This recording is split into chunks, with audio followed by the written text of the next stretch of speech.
Muy buenos días. Bueno, siguiendo con el curso de avances en el diagnóstico y tratamiento ambulatorio de enfermedades prevalentes en pediatría, el día de hoy vamos a comenzar con el tema infección urinaria.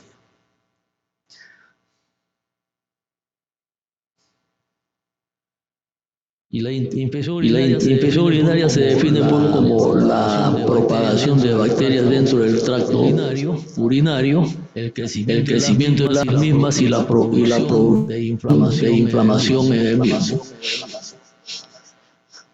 Es una de las infecciones bacterianas más frecuentes que se producen en la niñez. Y es una de las infecciones bacterianas con probabilidades de complicarse también más frecuentes. En conclusión, infección urinaria es la presencia de bacterias en el tracto urinario de los niños y que provoca diversos síntomas dependiendo de la edad e inclusive del sexo del mismo.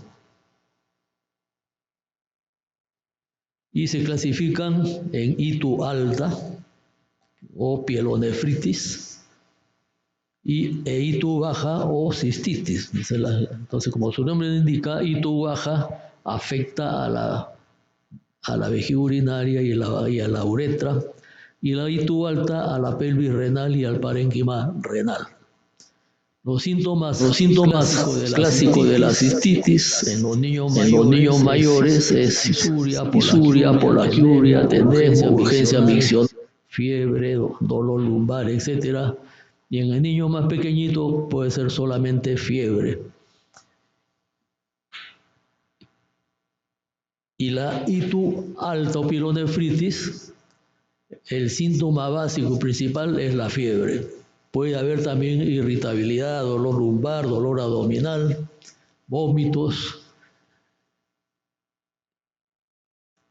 aunque usualmente puede ser solamente presencia de fiebre. Ese es signo importante, no solamente en el niño mayor, sino en el niño menor, el más pequeñito. La presencia de fiebre y sobre todo sin foco es el signo más importante que vamos a encontrar en los niños. La ITU baja es usualmente benigna, usualmente no deja lesiones, y la ITU alta sí puede tener secuelas como cicatrices renales y en algunos casos, felizmente que pocos, puede llevar a injuria renal permanente e insuficiencia renal crónica.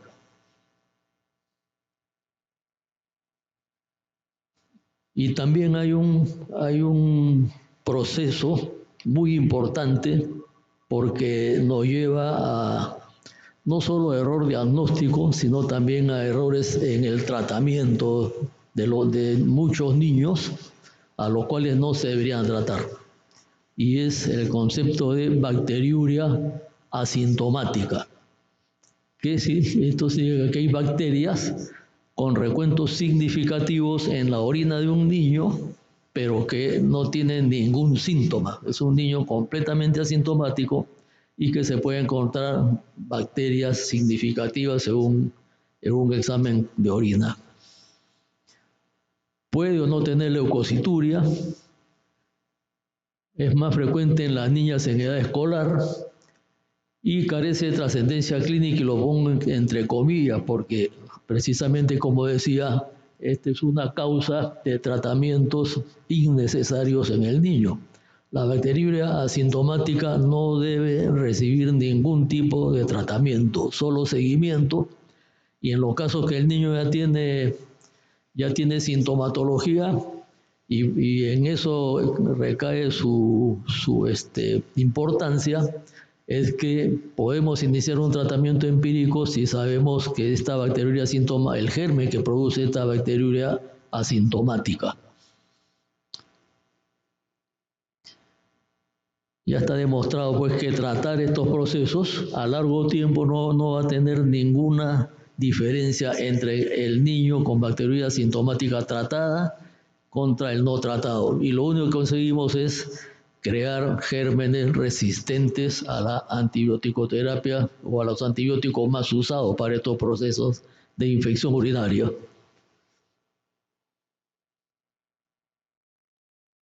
La ITU recurrente se define como infección durante un año que un niño tenga 3 o más ITUs bajas, 2 o más ITUs altas o una ITU alta más una ITU baja. Eso en un año.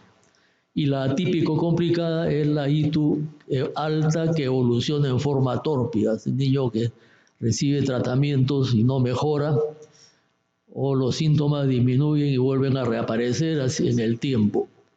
Y que además de estos síntomas sistémicos van a tener un chorro urinario débil, que pueden tener masa abdominal o vesical, aumento de la creatinina, no responden al tratamiento antibiótico en las primeras 48 horas y sobre todo que esta infección no sea producida por Escherichia coli.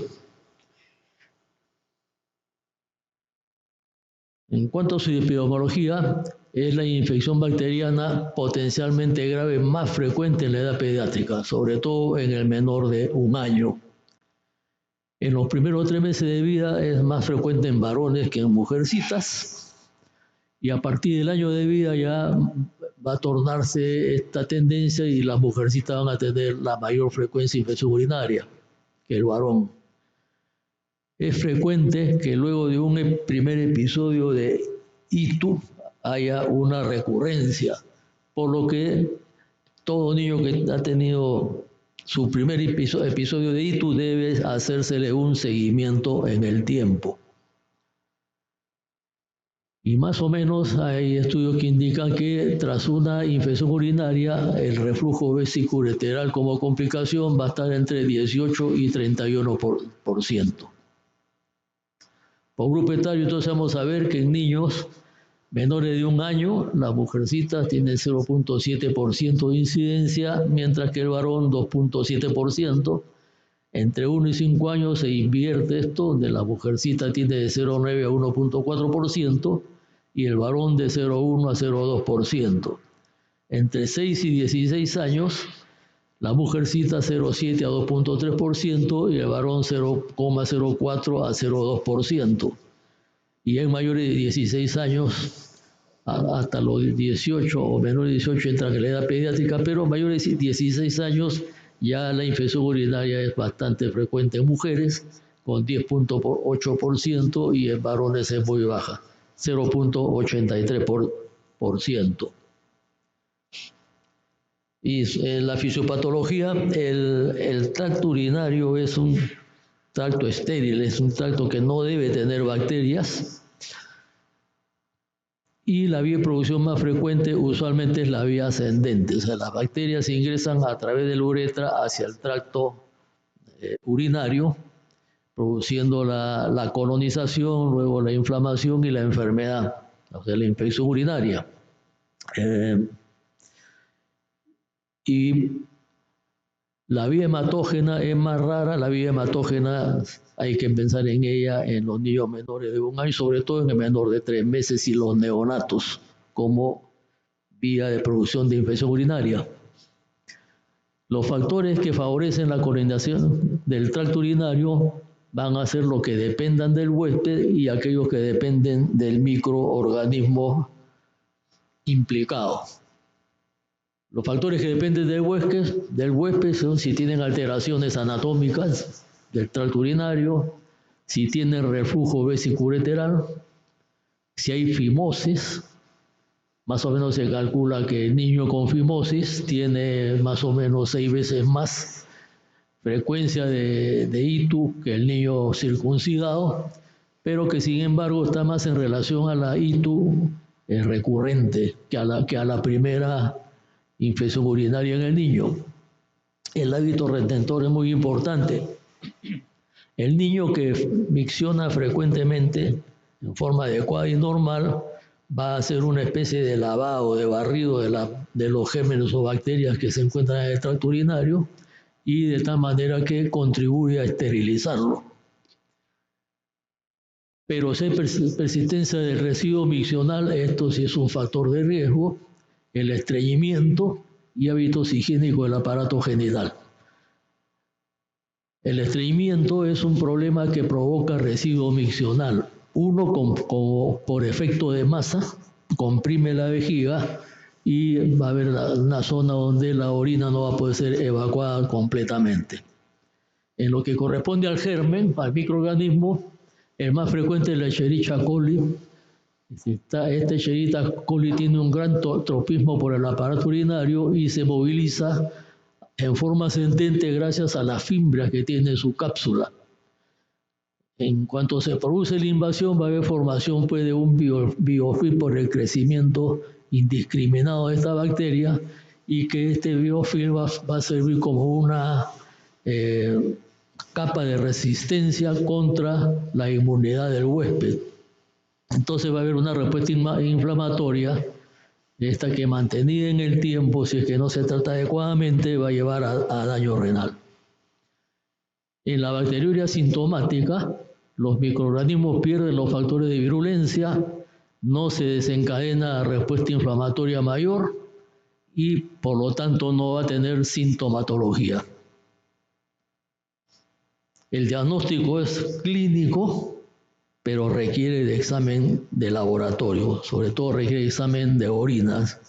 De todas maneras, clínicamente podemos sospechar altamente que un niño puede tener infección urinaria, pero si no hacemos un examen de orina y no hacemos un urocultivo, entonces no vamos a diagnosticar adecuadamente. Y lo malo es que muchas veces sucede de que solo por la sospecha que un niño puede tener infección urinaria, tanto clínica como solo por el examen completo de orina, comenzamos a iniciar tratamientos antibióticos, lo cual no debe hacerse porque además de que no es adecuado, va a llevar a resistencia de otros gérmenes que pueden estar en el tracto urinario.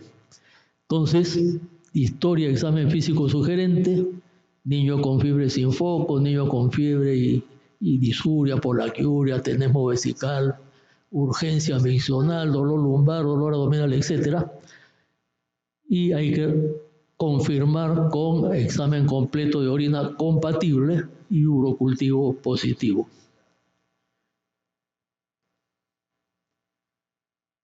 Por ejemplo, niños menores de 24 meses, el síntoma principal es la presencia de focos sin fiebre.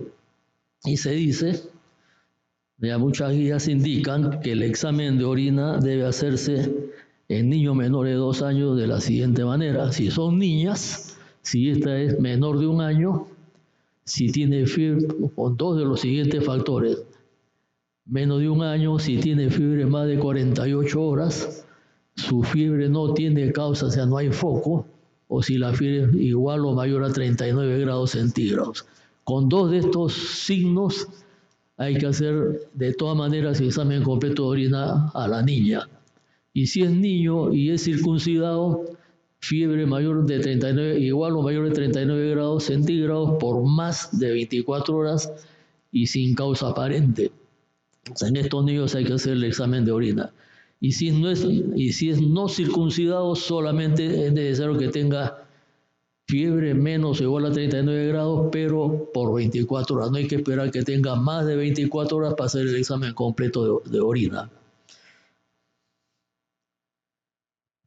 Y la fiebre en el menor de 2 años es por más de 48 horas de evolución, se considera el dato clínico más útil para infección urinaria en este grupo etario, mientras que en los mayores de 2 años es el dolor abdominal o síntomas propios del aparato genitourinario, ya ustedes lo conocen todito, disuria, polaquiuria, etc., para descartar la ITU.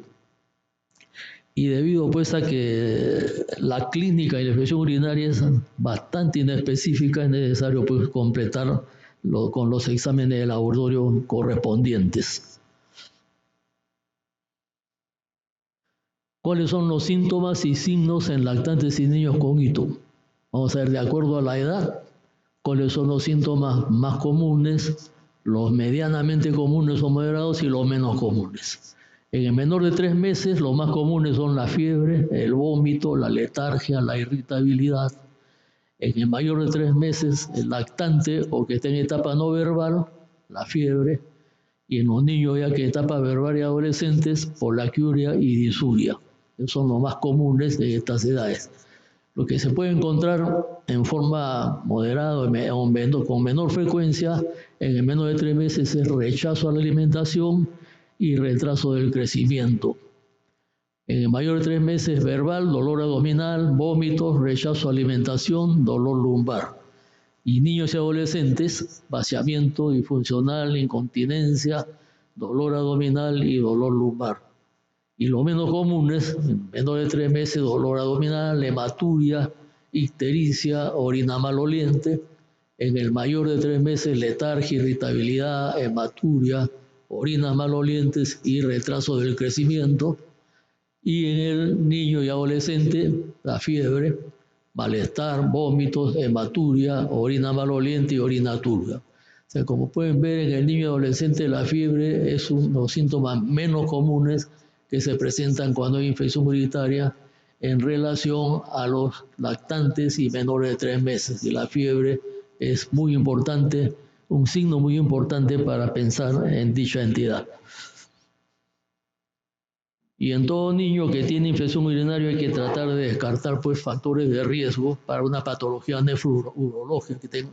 Por ejemplo, chorro urinario débil, o sea, se orinan despacito con un chorro muy delgado, que hayan tenido infección urinaria previa, que hayan tenido fiebre recurrente sin foco como antecedente, que durante las ecografías que se hacen en el control prenatal hayan detectado anomalías del tracto urinario en el feto, que hay antecedentes familiares de reflujo vesicoureteral u otra patología renal, el estreñimiento, la presencia del globo vesical, la masa abdominal, que serían signos obstructivos, lesión de médula espinal, mal desarrollo pondoestatural e hipertensión arterial. Todos estos son signos donde podríamos encontrar nefrourología subyacente. Nefrouropatía. El examen de orina tiene que ser hecho una muestra reciente, no menos de 1 hora, aunque las guías pues, dicen que se puede refrigerar. Algunos dicen 12 horas, otras dicen 24 horas. Pero lo mejor es una muestra reciente menor a 1 hora. Y se debe realizar en niños mayores y adolescentes si presentan disuria, urgencia, polaquiuria, orinas turbias, hematuria y dolores tanto abdominal como lumbar, con o sin fiebre. Y a cualquier edad, fiebre sin causa aparente y que tengan historia de antecedentes de ITU previa, anormalidad de la vía urinaria como hidronefrosis, reflujo vesicoureteral, displasia renal, vejiga neurogénica y disfunción vesical.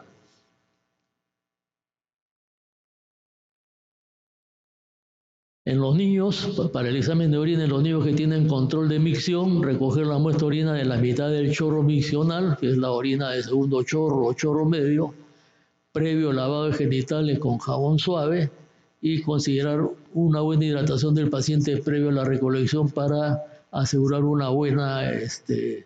buen chorro urinario. Esto debe hacerse siempre en la primera orina de la mañana. Se puede hacer en algún momento del día, en cualquier orina, pero cuando se hace en cualquier orina, en cualquier momento del día, corremos el riesgo de que no se formen los nitritos, que son muy importantes para el diagnóstico de la infección urinaria. En los niños que no tienen incontinencia urinaria, se usa el cateterismo vesical. Esto puede realizarse pues, en consulta ambulatoria o ya fuera de lo que corresponde a este curso, en los servicios de urgencia o en pacientes hospitalizados. Es una técnica pues, que es molesta, pero el riesgo de complicaciones es muy bajo, susceptible también de contaminación, pero es bajo, 9 a 12%, y para disminuir este riesgo hay que eliminar los primeros mililitros de orina obtenida por la sonda. Y usar siempre una sonda nueva si el primer intento no fue exitoso, o sea, cambiar la sonda si en el primer intento no se logró una buena recolección de orina. Y el otro método es la punción suprapúbica, que esto ya se hace solamente en el hospital, y restringida a pacientes con fibrosis severa, sinequia vulvar o infecciones o malformaciones genitales externos. Consiste en la introducción de una aguja dentro de la vejiga siguiendo las técnicas que corresponden para el intrahospitalario. Y las bolsas colectoras tienen alto riesgo de contaminación, muchos falsos positivos. Algunos dicen que tienen más del 70%, que la mayoría indica que su contaminación es hasta el 50%. No se recomienda para diagnóstico de hitos. Todas las guías ahora no recomiendan la bolsa colectora para hacer diagnóstico. Su mayor utilidad está en el caso de que salga negativo. Ahí sí tiene una altísima sensibilidad y entonces si sale negativo, ese niño no tiene infección urinaria. Si la muestra está alterada, debe confirmarse obteniéndose otra muestra por sondeo o punción vesical. La muestra debe procesarse antes de 4 horas y, de no ser posible, reflejar entre 2 a 8 grados centígrados por no más de 24 horas. De todas maneras, siendo la bolsita colectora un método que no está reconocido por la mayoría de guías, todos dicen que es altamente contaminante, es lo que hacemos con más frecuencia porque las otras formas a veces no están al alcance en los centros de salud, por ejemplo, de la región, ¿no? O en los hospitales sí se puede hacer pues sondeo, también se puede hacer punción supracúbica.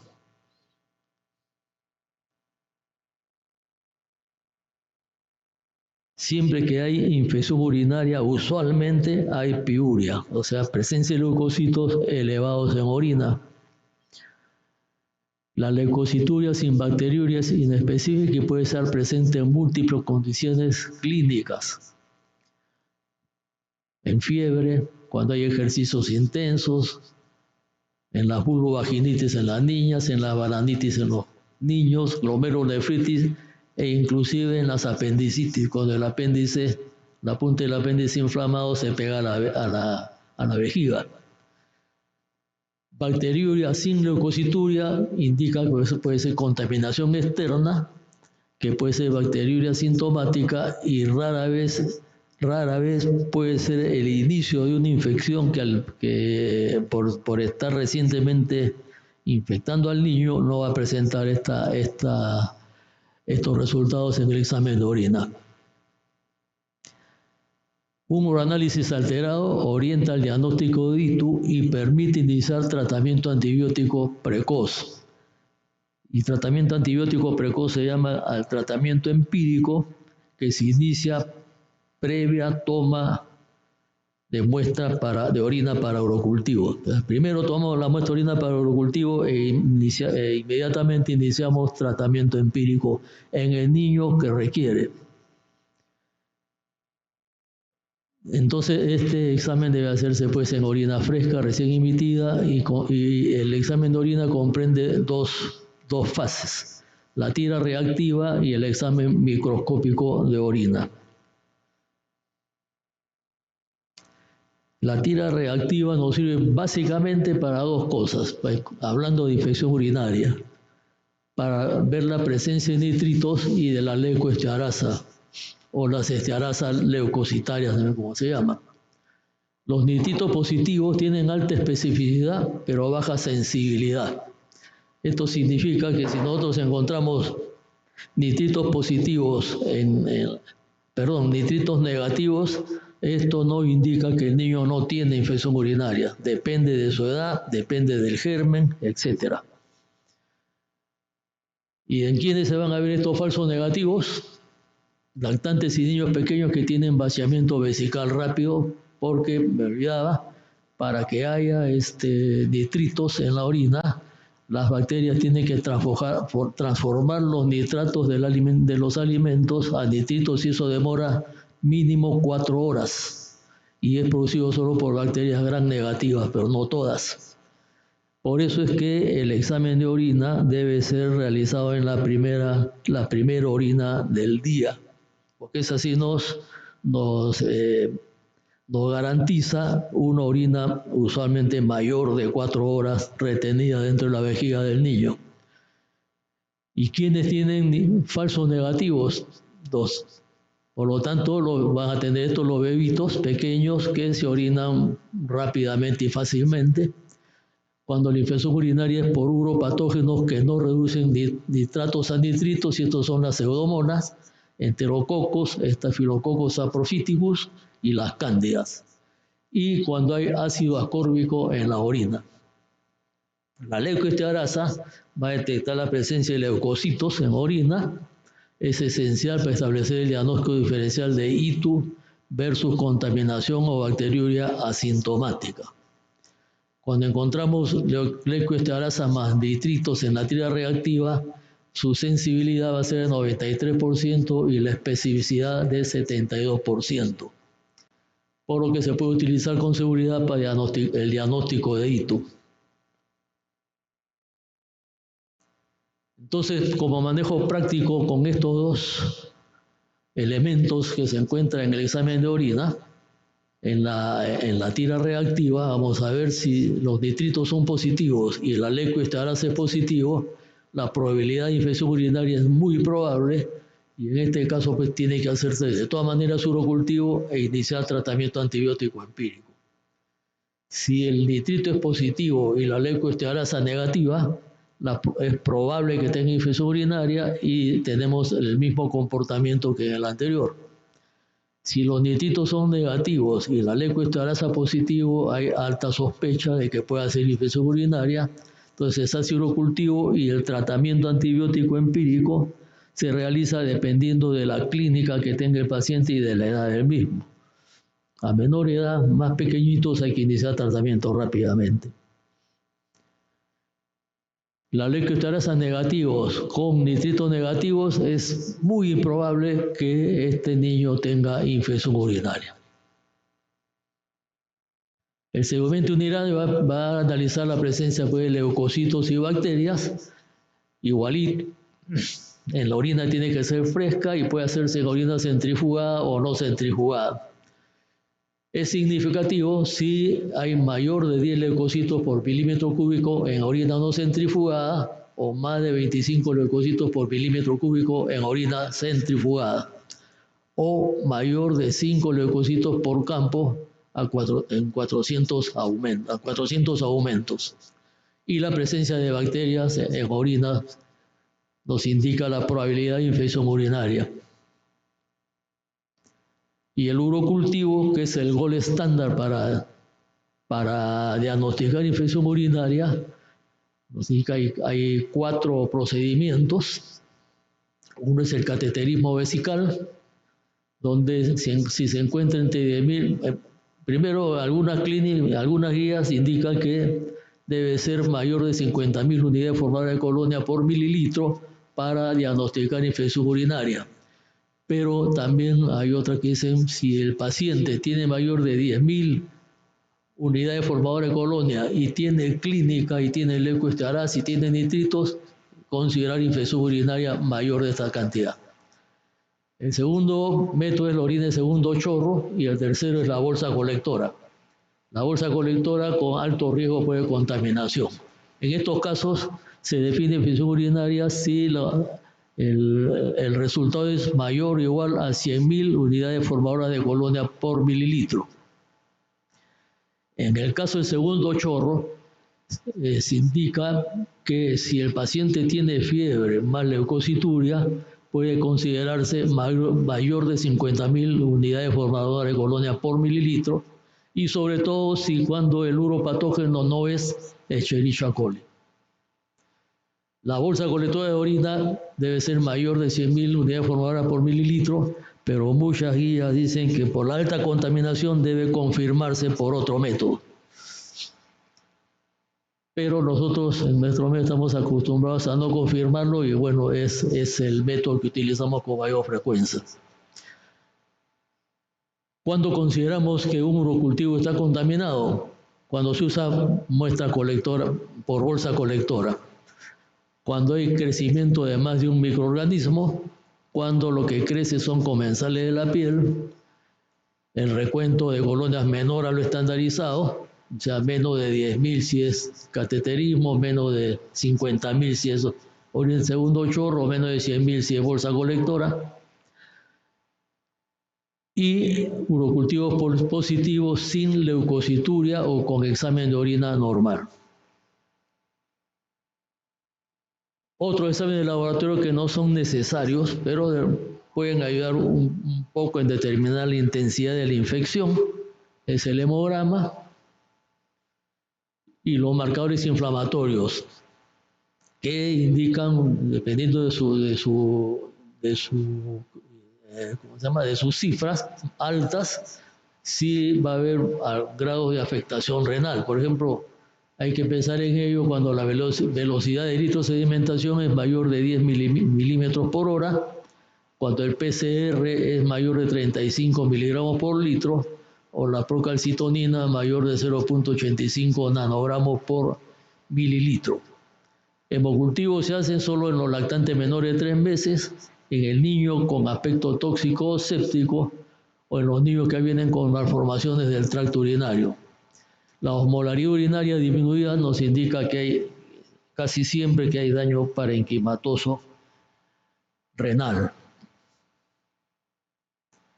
La etiología, el microorganismo más frecuente es la E. coli, 80% de los casos, aunque ya hay series donde encuentran que está entre 54 y 67% de casos, y están en aumento la Klebsiella, el Proteus, Enterobacter, Citrobacter y Pseudomonas, sobre todo en aquellos pacientes con exposición previa a antibióticos o anomalía genitourinaria, esos que han recibido antibióticos, por ejemplo, por bacteriuria asintomática, o aquellos que reciben antibióticos como ceftriaxona y otras cosas por neumonías virales, por iras, por EDAS, etc.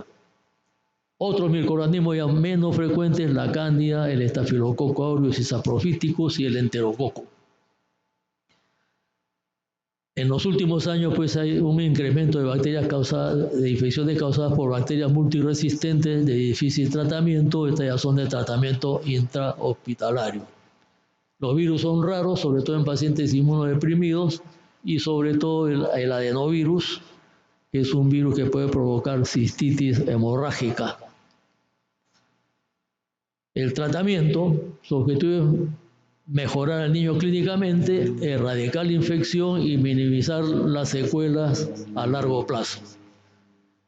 Las medidas generales: hospitalización en casos específicos, hidratar adecuadamente al paciente, usar paracetamol para fiebre, no AINES, antibioticoterapia empírica y luego del urocultivo antibioticoterapia específica. Para elegir el tratamiento empírico adecuado, vamos a tener que ver cuál es la resistencia antibiótica local, cosa que no se hace con mucha frecuencia, sobre todo en nuestro medio. Se recomienda no usar el mismo antibiótico que el niño está usando para profilaxis y tampoco el mismo antibiótico que el niño está utilizando para otras infecciones, por ejemplo, respiratorias, enfermedades diarreicas, de la piel, etc. Para ITU baja, las alternativas son amoxicilina con ácido clavulánico, nitrofurantoína, cefalosporina de primera generación y cotrimoxazol, aunque hay alto porcentaje de resistencia, pero su uso va a depender del antibiograma. Para la ITU baja, el tratamiento, de acuerdo a las últimas guías, debe ser de 3 a 4 días. Anteriormente se trataba de 5 a 7 días. Y en los menores de 2 años o en los recidivantes, el tratamiento sí es de 7 a 10 días. La ITU alta puede tratarse por vía oral o parenteral.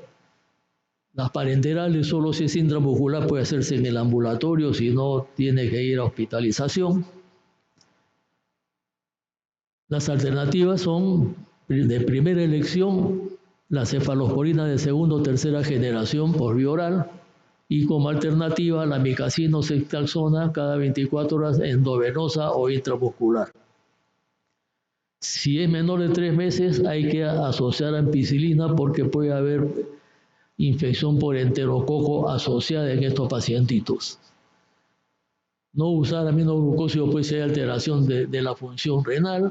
La nitrofurantoína no debe utilizarse en ITU alta, ya que no concentra bien en el parénquima renal. Reevaluar la respuesta a las 48 horas y la duración debe ser de 7 a 10 días. Estos son los antibióticos y su dosis más frecuente que se usa: cefuroxima, 30 a 40 miligramos por kilo día en 2 dosis, este es por vía oral; cefalicina, 30 a 50 miligramos por kilo día, 3 a 4 dosis, que es lo que más se usa en realidad en nuestro medio, tanto para el tratamiento de la infección urinaria como también para el tratamiento preventivo o profiláctico, que en realidad ya se está dejando de lado porque no está dando resultados.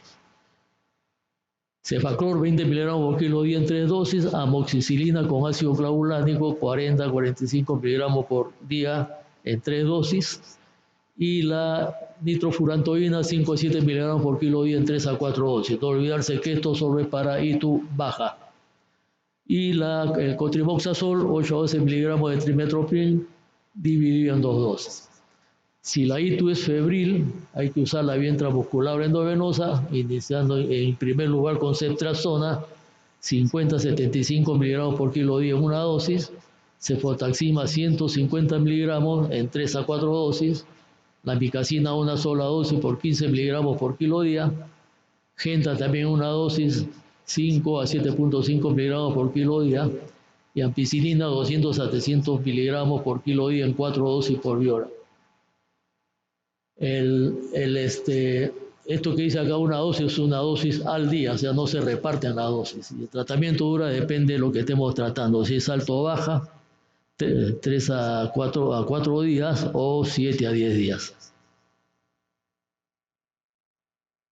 En caso de ITUS que tenga bacteriemia, esto ya va pues al tratamiento intrahospitalario, ¿no es cierto? Antibiótico endovenoso, no menos de 5 días por vía endovenosa, o hasta que haya 24 o 48 horas que el niño esté febril o con mejoría clínica, que tenga adecuada tolerancia a la vía oral, y completar hasta 10 días de tratamiento en total, endovenoso y luego oral.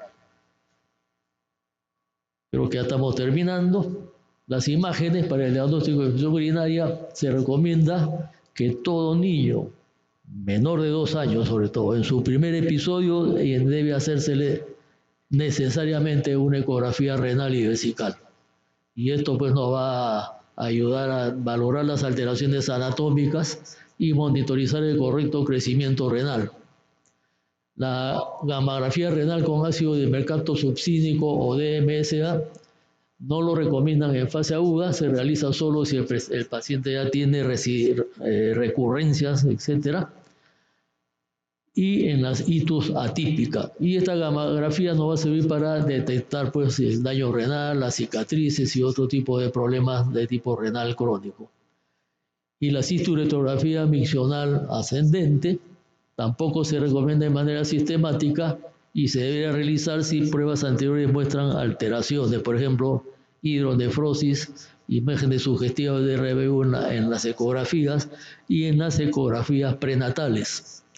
En el caso de ITUS recurrentes y antecedentes familiares de reflujo. El CUMS es el procedimiento, el gold estándar para detectar reflujo vesico-urinario en los niños. Muchas gracias.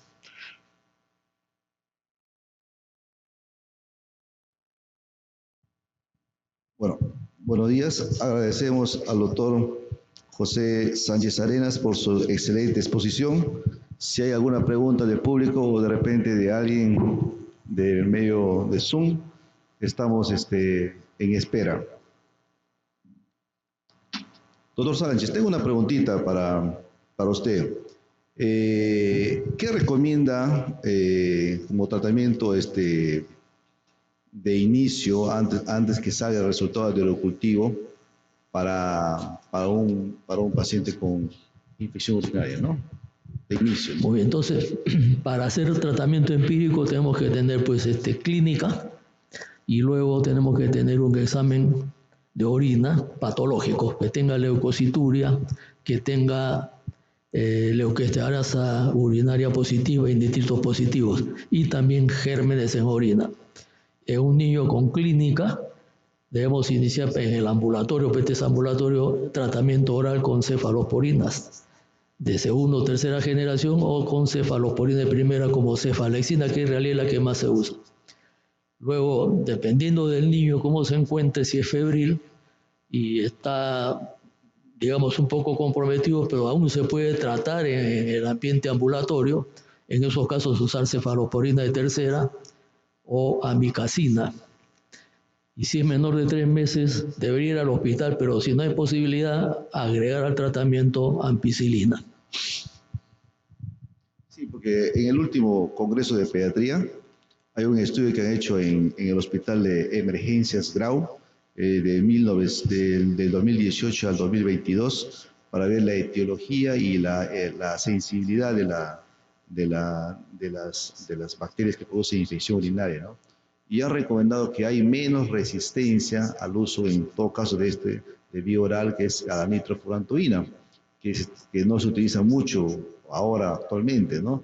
Porque más se está utilizando de repente los antibióticos ya en este caso las cefalosporinas, y eso de repente se utiliza para problemas respiratorios, de repente se utiliza para otro tipo de infecciones y está produciendo ya de repente una resistencia a esos antibióticos.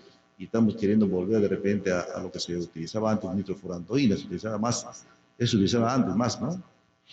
Claro, probablemente eso han dicho en el último congreso, pero en las guías actuales, sobre todo la guía del 2023-2024, la nitrofurantoína solo se recomienda para ITU baja como tratamiento empírico, pero para ITU alta no, porque no tiene una buena penetración en el parénquima renal. Entonces, esa es la recomendación de las guías actuales, ¿no? Entonces habría que buscar pues la ¿cómo se dice? Concatenación con lo que lo he puesto en el último congreso, ¿no? Otra preguntita. Bueno, terminamos. Muchas gracias, doctor, por su exposición. Bueno, en estos momentos vamos a comenzar con nuestra segunda exposición, que es epilepsia, a cargo del doctor Jair Sáenz Ciños, que es médico pediatra